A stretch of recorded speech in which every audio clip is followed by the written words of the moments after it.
Welcome to the intersection of technology, cybersecurity, and society. Welcome to ITSP Magazine. You're listening to a new Redefining Security podcast. Have you ever thought that we are selling cybersecurity insincerely, buying it indiscriminately, and deploying it ineffectively? Perhaps we are. So let's look at how we can organize a successful InfoSec program that integrates people, process, technology, and culture to drive growth and protect business value.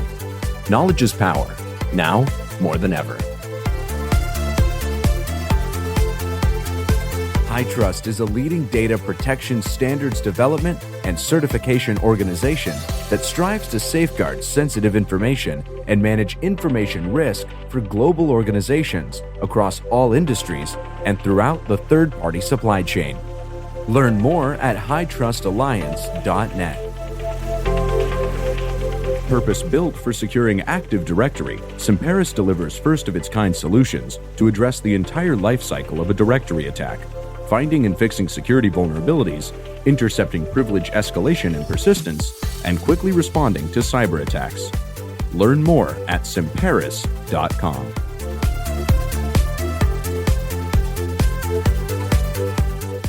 Hello everyone, this is Sean Martin and we are redefining security, and more specifically we're looking at redefining the relationship with different functions within the organization and the security team, and we're going to dig deep into the role of general counsel. That could be inside or outside counsel. We'll see where things take us during this conversation, and we're going to look at that role in connection to incident response, so a particular part of an information security program, the response piece. And I can already envision what you're thinking about as you're listening to me introduce this. But I think we're gonna change some of your minds here with where things fit and line up and probably land when you think about your security program and incident response plan. So if it was just me talking, you'd get very bored. So I have two amazing folks joining me today. Had both of them on the show before, actually, and Cody's been on many times. Cody Walmsley and James Yarnell. Thanks so much for being part of this. Yeah, thank you, Sean. All right, quick word from each of you so folks know who they're hearing from. Cody, kick it off with you.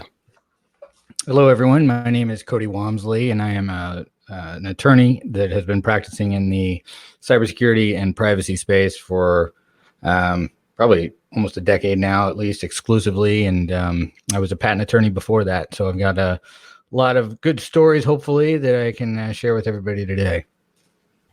We want the nitty gritty, Cody, the nitty gritty, down and dirty. All right, James. Hi, everyone. I'm James Yarnell. I work primarily in defensive security operations, currently based in the Metro DC area today. Also work as a cybersecurity adjunct, so spreading the good word of cybersecurity to professionals, students, and anybody and everybody who will give me an opportunity. But happy to be here, Sean. Thanks for having me. Awesome. So what I want to do, maybe both of your perspectives to kind of kick this off. Do security teams think about legal and general counsel more specifically, as they're putting their incident response plans together? Or is this a role that tends to find its way in the mix after something bad has happened? Cody? I've actually seen an interesting divergence in incident response plans.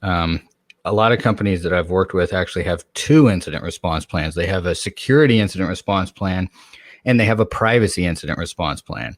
For the privacy incident response plan, yes, the general counsel is definitely involved, usually the one leading the charge, because that has a lot of legal focus when you're dealing with the definition of personal information and how you're going to handle things, whether or not you're going to notify, all of that.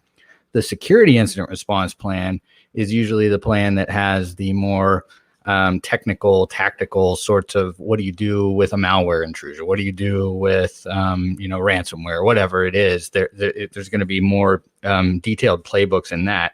And what I've seen with a lot of companies is oftentimes that plan is developed completely independently of general counsel, of legal. There's no input on that. And there's actually a lot of overlap, a lot of crossover, a lot of conflict between a security incident response plan and a privacy incident response plan. Now, I'm not saying every company does this, but I've seen it enough to be able to say comfortably that this is something that I think is at least semi-commonplace amongst a variety of different types of organizations out there.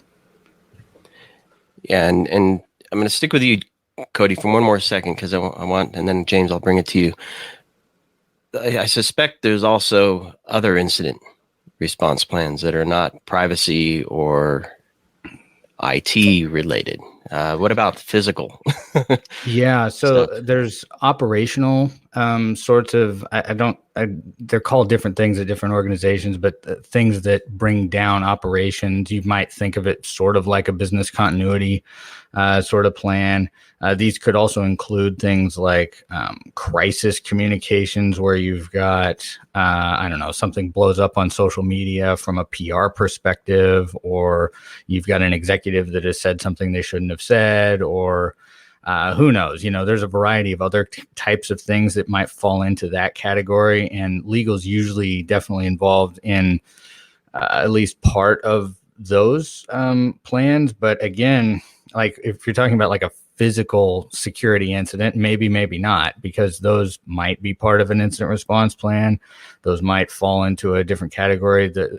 Every organization that I've worked with kind of treats all this a little bit differently. It's been my sort of focus to try, when I go into an organization like that, to try to synthesize and to harmonize all these different plans so that they're not conflicting with each other, and to make sure that, legal has at least visibility into what all is going on. But I think it's more important, if I can get them there, to help the organizations understand that legal does have a lot to offer, and it's actually in the organization's best interest to really get them involved early on in the development of the plan, not just in the execution of the plan, but to help figure out where things should happen, what order, what sequence, all of that sort of stuff, I think is important. Yeah, and James, your input on this? Yeah, so Cody, you make a lot of really good points. There's a very big difference between a privacy incident, a security incident, or any other type of incident. And I couldn't have said it much better myself, because there are implications of a privacy incident that you just may not have as part of a security incident. When you think of things like third or fourth party vendor incidents that maybe have no impact to your organization from an environment perspective, where there's no ability for the attack or the ransomware, malware, whatever the case may be, to propagate to your environment, but there was some kind of impact to data. That's a clear distinction between there being a security incident or there being a privacy incident. So I couldn't agree with you more there.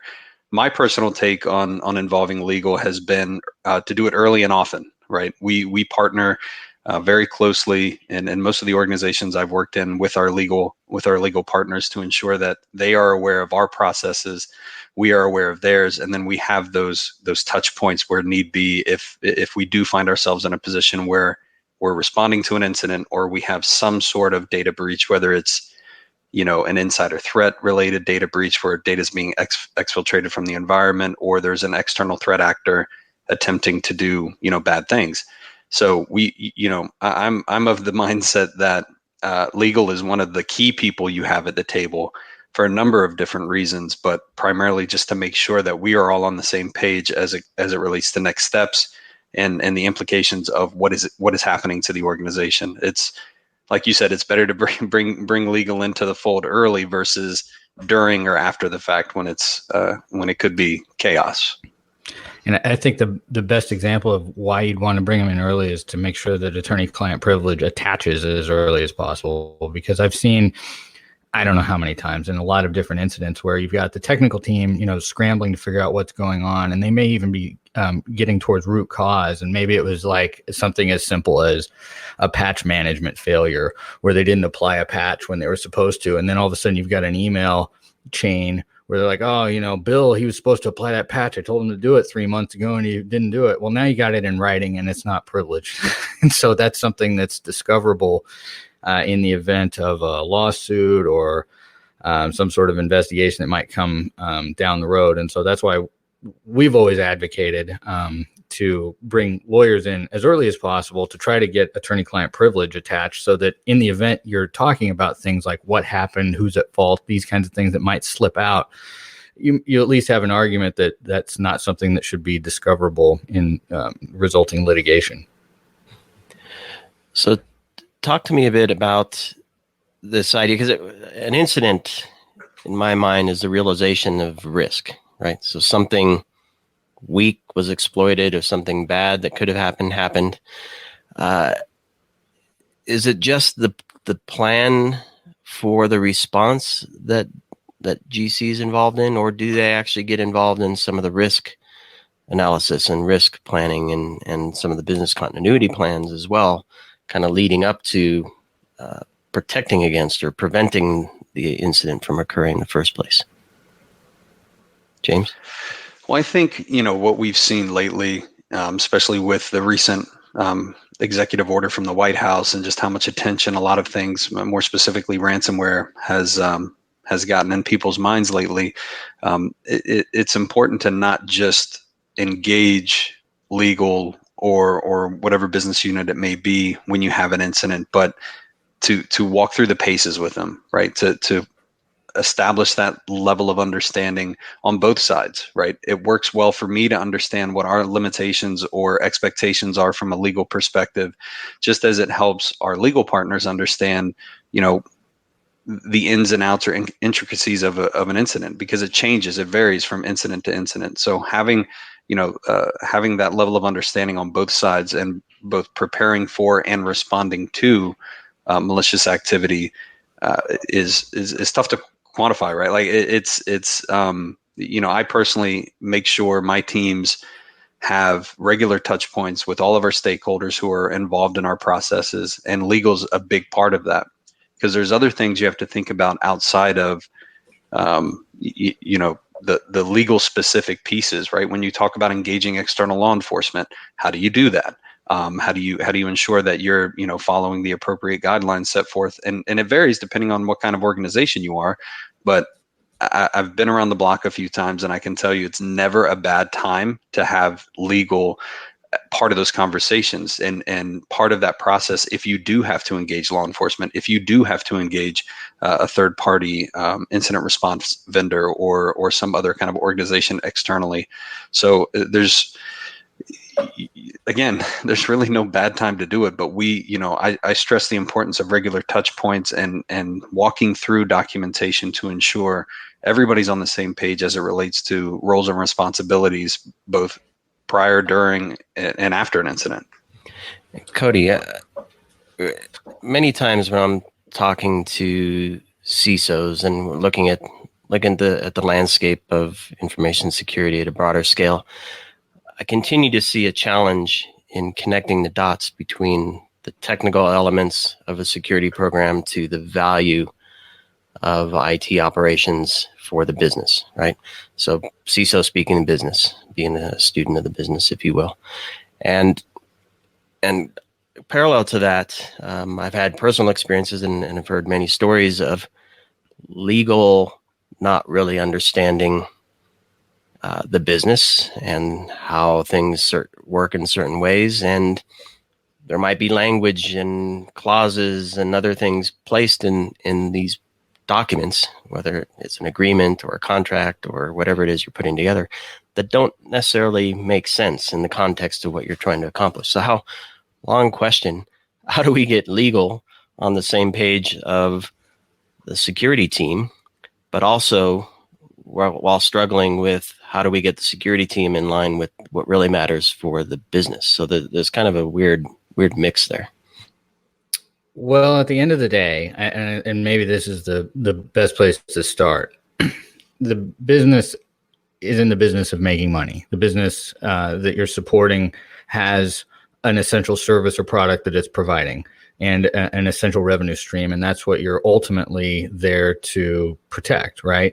And protecting that involves a variety of different elements. One would be obviously acquiring customers. Another would be preventing the company from getting sued, which would impact revenue, preventing fines, complying with law, all of that kind of stuff, making sure that the brand name is something that is respected and reputable. Because if you're a company that, even though maybe you're not getting fined, you're getting breached all the time, nobody's going to want to do business with you. So all of that is really the essential, the core piece of every function within a business. And when we're talking about risk, which is, I think, is sort of what maybe the last question was, and lawyers' understanding of risk. In order to understand the risk, you have to understand the business, and you have to understand every, piece of the puzzle, as it were. And that includes information security risk, that includes privacy risk, that includes operational risk, that includes all of those other aspects that you can't speak intelligently to if you don't understand the business and understand what could impact it. And so as we were talking a little bit earlier, I was thinking about, how lawyers approach or should approach their understanding of risk. And when you're talking about a privacy incident specifically, one element that goes into a legal analysis of whether or not a privacy incident is something that needs to be notified. For example, sending out notifications to individuals or needs to be reported or anything like that, is whether or not there's a reasonable risk of harm to individuals. And what does that mean? You've got to be able to understand what not only the risk is to your company, but the risk is to your customers. And so it's actually a really involved process. And what separates a successful lawyer in this space from an unsuccessful one is one that can really understand the business all the way through, understanding what the company wants, but also what their customers want and what they're going to care about, and be able to speak to that and be able to speak to a more global risk picture. Because at the end of the day, for a lawyer, you've got to be able to provide advice to the company to tell them what to do, and that advice needs to spell out in many ways what the different risks are for the different options that they have. Obviously, if the law says you must do this, well, that's going to be something you're going to say. But a lot of times, it's not so clear cut. There's going to be some choices that you can make, some analysis that you can do that determines whether or not you should take one course of action versus another. And we mentioned contacting law enforcement. That's another big issue, whether or not you should do that. It's not necessarily the case where you're going to contact law enforcement in every incident. In fact, you're probably not going to contact law enforcement in every incident. And when you do, you're opening up the business to a whole variety of other risks that were not even part of the security incident. Because if you've reported something and now there's an investigation that law enforcement is going to launch into your company, that could start opening up all kinds of other things that you didn't even know about. And so you have to have a really solid understanding of the scope of every action that you're going to take. And I think it's critically important to do that. And then I guess to the other part of your question on what can CISOs and security people do, I think it's sort of the same sort of thing. Everybody's in their own job because they're interested in what that specific job function is. So security is very interested in technical security. It's very interested in, the hands-on keyboard kind of stuff. A lot of people are. In the legal, we're interested in, analyzing statutes and writing memos and analyzing the law and running through all that. But we all have to work together and understand what each other's functions are. And again, going back to the very beginning of what I said, everybody's got to understand what the business is really all about and understand how their function supports that business. Yes, 1,000 times yes. I mean, that goes for not only the business, but every business partner that you have from a security perspective. Every business partner you have in an organization, if you don't understand what they're doing or how they're doing it, you can't protect it. You can't secure it. You can't do your job as a security professional. So I wholeheartedly agree, Cody. I mean, understanding how the business makes money is extremely important to understand the importance and the value of what you're doing as a security professional, right? That's one of the things I drive across my teams, my leadership teams, and everybody I come in contact with is, do you understand how we make money? I know you understand how to protect a network or how to investigate malicious activity or whatever the case may be, but understanding what the business does is extremely, extremely important. And that's why I think, having a very good bidirectional relationship with legal ties directly into that. Because again, once you find yourself in those positions, which I've been in the past, knowing the people next to you on your left and on your right understand your next steps, your process, how things should go, and also understanding that things may not go how they should go, right? They, in our industry or in our profession, as a security professional, it could take a wide left at any time, right? And I think it's important, to understand that and be flexible with your business partners, whether it be legal, HR. I mean, it matters so much to have everybody on your side and on the same page that it's difficult to put into words just how important that is. But I encourage any and all security professionals, if you don't understand how your company makes money or how the business works or how your business partners operate the way they operate, you're doing yourself, your team, and your organization a disservice. You have to understand those things. I just wanted to reinforce that, Cody, because I think that's a great message. How do these conversations take place then? Because I can see a tremendous value of legal being involved in all this stuff, right? Because they can bring a perspective of the business that the security team can probably relate to, because legal's looking at the risk to the business, and security teams understand that. But hopefully the legal team understands the business as well and can help bridge that gap. So how do these conversations take place? Are they project oriented, where we're defining our security program for this year and the next 3 years, or we're defining our incident response plan, or is it once a month there's a stand-up meeting, and I don't know who leads that meeting? Is it the security team? Is it the legal team? Is it a different business team that brings all these people? How do those conversations take place? Well, I can speak for the security side, at least what I've done and continue to do, which is, if I have a group within the organization that's a part of my process in any way, shape, or form, we review that process with them at least annually, if not more. It's usually more. But legal is one of those teams, right? Having your partners from legal involved in tabletop exercises so we can walk through the technical aspects of a response or an incident, which generally you want to focus that in its own kind of technical tabletop, right? And once you get to the broader kind of escalation, information exchange, next steps as it relates to a major incident, that's when you have your legal partners involved, right? Because doing that, at least once or twice a year helps develop that muscle memory, so people know where to go, what to do, who to call, and also making sure the team has feedback, right? Has an opportunity to give feedback is another thing I highly encourage. Look through our process where it involves you. Do you agree? Do you disagree? Is there a better route we can take from your perspective and from your lens? But what I've done personally is I've proactively gone out and done that, right? I go to my partners across the organization and specifically legal, and introduce myself, introduce my team and our capabilities, and then establish regular touch points from there. But I've been in organizations where it was the other way around, right? Where certain folks from, depending on the size of the organization, of course, will proactively reached out to the security team. And so, I think it goes both ways, but establishing a regular cadence of conversation, whether it be around tabletops, process reviews, whatever the case may be, you can't go wrong. And a quick follow-up, James, before I pass it to Cody.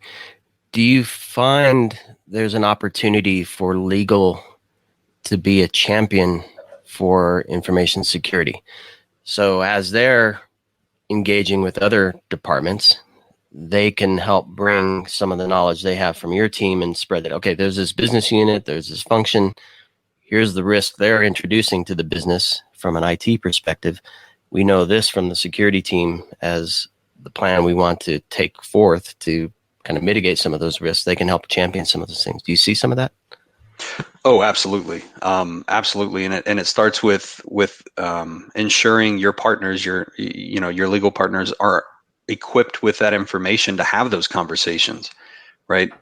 Any and all advocates from a security perspective that you can get, the better we all are, right? Because that sparks more conversation, that leads to more integrations, it's more inclusive of the broader organization. So 1,000 times yes, if you have that very succinct and comfortable conversation or relationship with partners in legal, it's going to pay dividends in the end, because they're going to talk to everybody else within the organization and continue to spread that word of security. And likewise, on the security side, right? Working with our legal partners, understanding how they do some of the things they do, obviously to only a certain degree, right, to what we're exposed to, but we can also advocate for them when we see things in the environment that perhaps they're not aware of and should be aware of. And that's happened several times to me in my career, where I've been in situations where I kind of raise my hand and say, hey, do our friends in legal know about this? And sometimes the answer has been no.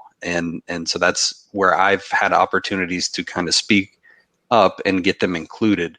Never speaking on their behalf, of course, but at least bridging that gap where we can. Yeah, and Cody, back to the conversation thing, and I want to look at this first from your perspective, left of incident, right? So all the planning and communications leading, well, hopefully preventing an incident from occurring, and then just before an incident occurs. And you picked on email earlier, right? The teams communicating something happening or before an incident, right? They didn't patch. An incident hasn't occurred yet, but there's a communication that they didn't patch yet. So how do teams or organizations at large kind of set themselves up to have those conversations, share that information? What tools do they use or whatever, so that they protect themselves as they're putting all this stuff together? Well, there's two general ways that I've seen. Either the FTC is already investigating you, and that's launching the the conversation, or you've got either a security team that's understanding the need to have legal involved early, or a legal team that's saying, hey, we need to inject ourselves here before things get out of hand, because they've seen how things are going in other parts of the world or other industries or other companies or whatever. How to initiate it is kind of an interesting question. I mean, it really depends from what I've seen in a lot of places. So let me take two examples here. The first would be a larger organization with a larger legal team. A large organization with a large legal team, you're going to have a general counsel sitting at the top. And the general counsel's job is to understand every aspect of the business and to really be part of the executive team and to manage the global enterprise risk. And then they delegate different portions of that down. But in a big company like that, you're probably also going to have a chief risk officer. You're probably also going to have a chief financial officer. You're probably also going to have a CISO. All of those other positions are going to be sort of at that same level, and they're going to have sort of regular interactions with each other, and they're going to understand a little bit better of what each of their functions are. And so an organization like that's probably going to have a more long-term view and bigger picture view of risk. Now, a smaller organization may run a little differently. Now, everything is, there's exceptions to everything, but just sort of as a general trend, where maybe you don't have a large legal team. The general counsel is really having to do everything. And so their role is a lot more tactical rather than strategic for some companies, where they're actually more directly involved in deals. They're the ones that their time is really spent working on contracts and revenue generation, rather than being able to step back and take that bigger picture sort of strategic risk-based view of the whole organization.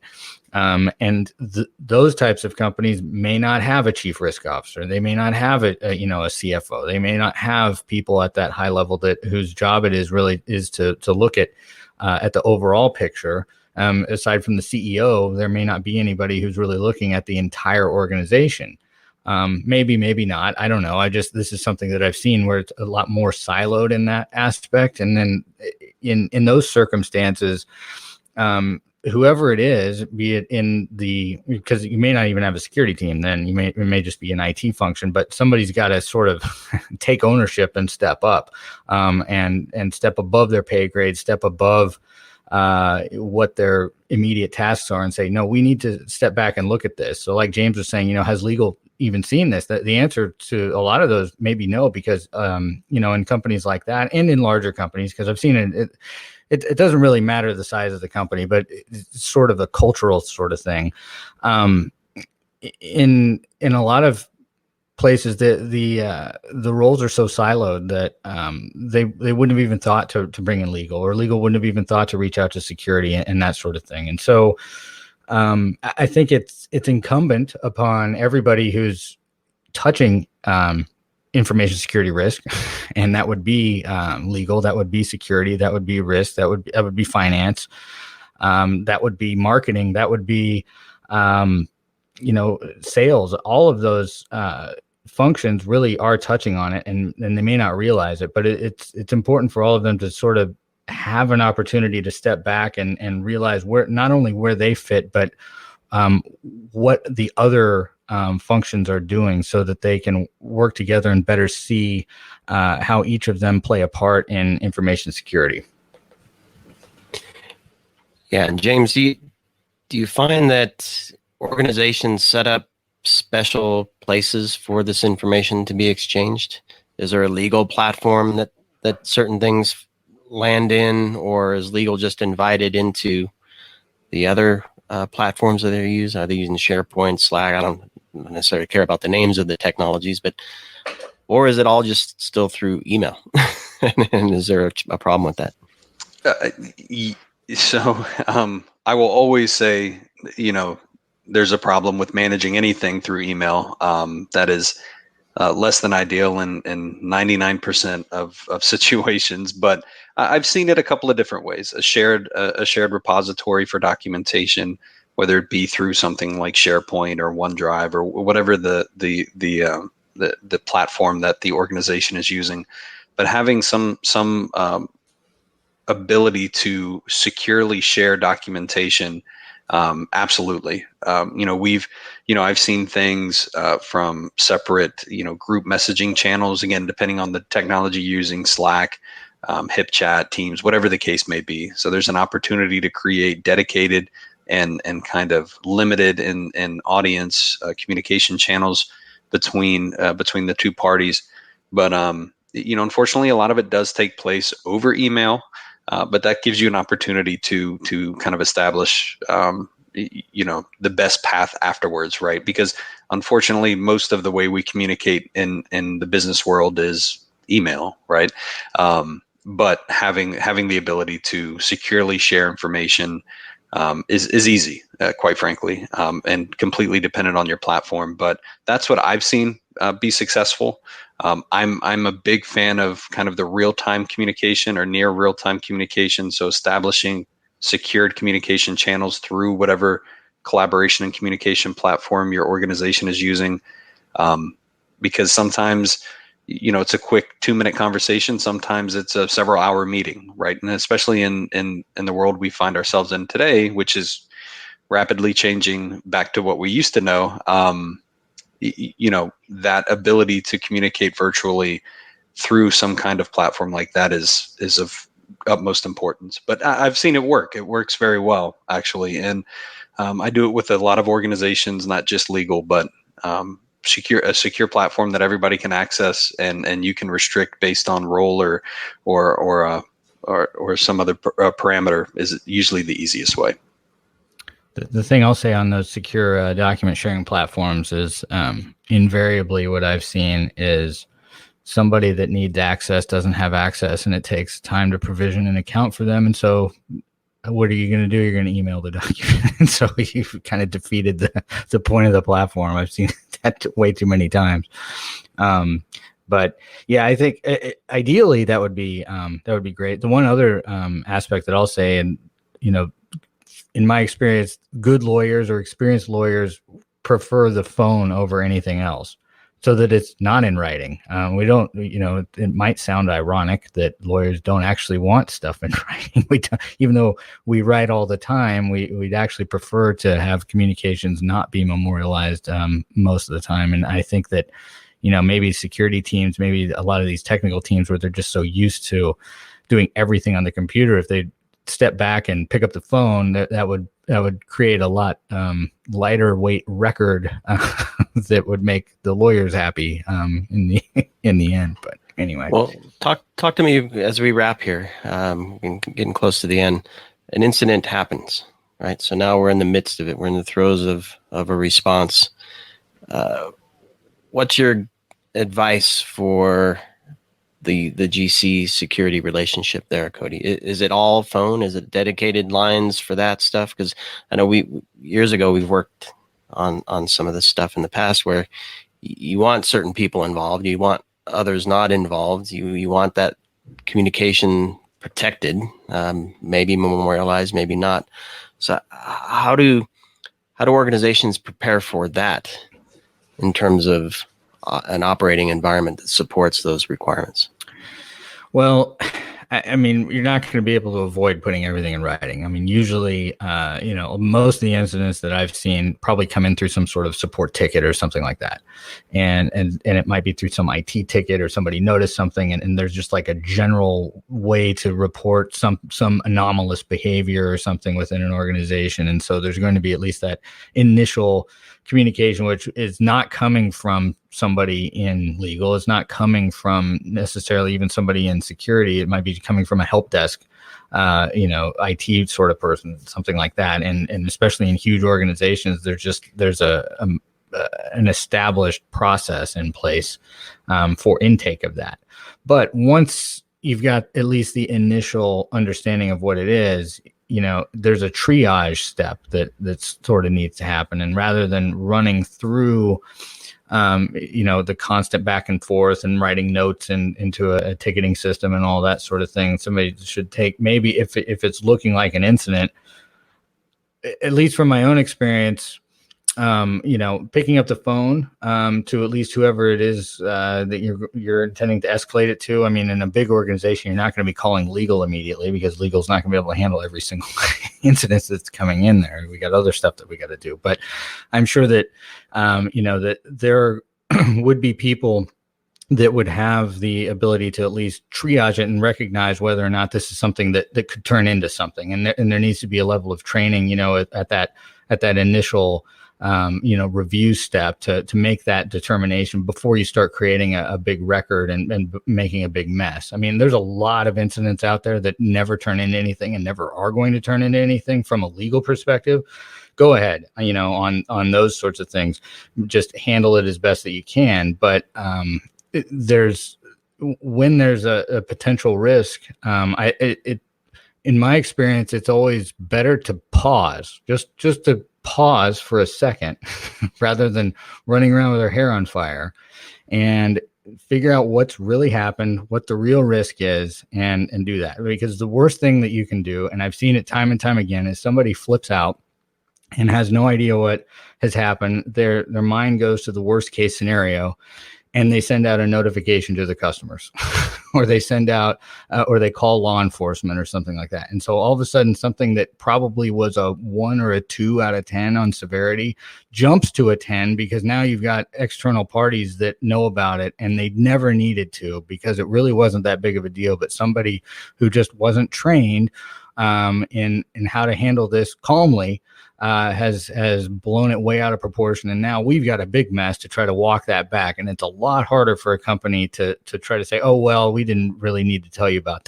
that than to wait, even a day to say, okay, here's what we found out. Here's what's happening. I think in my experience, customers are a lot more forgiving for minor delays than for unnecessary notifications.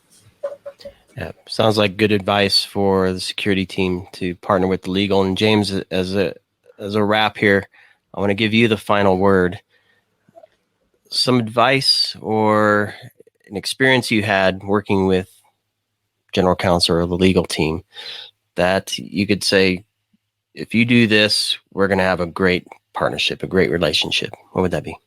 Yeah, sure. So just to address a couple of the quick things from Cody's remarks, that's where the importance of establishing establishing and documenting a process and establishing those severity levels, because then that lets you differentiate between when do we run around with our hair on fire versus when are things okay, right? So having a well documented criteria for severity of incidents is extremely important, and that's one of the pieces where the more technical information security folks have to kind of step out of their comfort zone, right? Because we're technical in nature. We write everything down. If it's not on paper or in a Word doc, it never happened, right? So having that ability to flex based on what's best for the situation is extremely important. But when it comes to ensuring there's a successful relationship between InfoSec and legal, establishing those expectations up front, communicating regularly, making sure that your partners understand, hey, when we reach a severity level 2, this is really bad. We're looking at potentially engaging our third party, vendor, or whatever the case may be, right? So having a very clear distinction between when people should be really concerned versus, this is an incident we see on a regular basis. Maybe somebody's violating a control or whatever the case may be, which is bad, but that's not, hey, let's call the FBI bad, right? So clearly documenting what you expect as a security professional out of your legal partners and getting alignment from them to ensure they agree, and practicing that regularly. And when those things change, because the threat landscape is ever changing, as we're all aware, making sure that our partners in legal understand that, right? Like understand how the game has changed, lately with ransomware, right? If you haven't had an opportunity to sit down and talk with your legal partners about the implications of ransomware, paying the ransom, not paying the ransom, just what it all involves, you need to, right? Like stop what you're doing and go do it now, because although it's been an ever-present risk and problem for us in the security space, the fact that it's become more prevalent and we're seeing it almost daily, you have to keep in mind as a security professional that everybody else doesn't see the world as you do. So you need to make sure that you're communicating when things like this really bubble up to a level of importance, and just clear communication. I think as I ramble on and on, Sean, what it really boils down to is clear communication. Set those expectations, communicate them, get agreement, and practice. That's it. No, I love it. And my takeaway from all of this is, and I think you kind of pointed that out, James, that security teams are very technical and tactical, and that's kind of the world that these folks, including myself, live in. And we look at the risk in terms of the things we understand. And a risk in an incident may not just be the loss of the data that requires a notification to a customer. It could be bigger than that, right? So how that risk is handled, or that event is handled, could become an even bigger risk, as Cody pointed to as well. So it's not just an individual risk, not just a security risk. It's not just a business operations risk. It's a business risk that legal and security and ops and all the other folks need to be involved in. So hopefully folks are thinking a little bit more about how legal is involved or not involved in their security program planning and incident response handling. And Cody, James, I want to thank you for helping us to redefine security and looking at this relationship. Yeah, thanks, Sean. Thank you both. It was a pleasure. Purpose-built for securing Active Directory, CyberSecurit delivers first-of-its-kind solutions to address the entire lifecycle of a directory attack, finding and fixing security vulnerabilities, intercepting privilege escalation and persistence, and quickly responding to cyber attacks. Learn more at CyberSecurit.com. HITRUST is a leading data protection standards development and certification organization that strives to safeguard sensitive information and manage information risk for global organizations across all industries and throughout the third-party supply chain. Learn more at hightrustalliance.net. We hope you enjoyed this episode of Redefining Security podcast. If you learned something new and this podcast made you think, then share itspmagazine.com with your friends, family, and colleagues. If you represent a company and wish to associate your brand with our conversations, sponsor one or more of our podcast channels. We hope you will come back for more stories and follow us on our journey. You can always find us at the intersection of technology, cybersecurity, and society.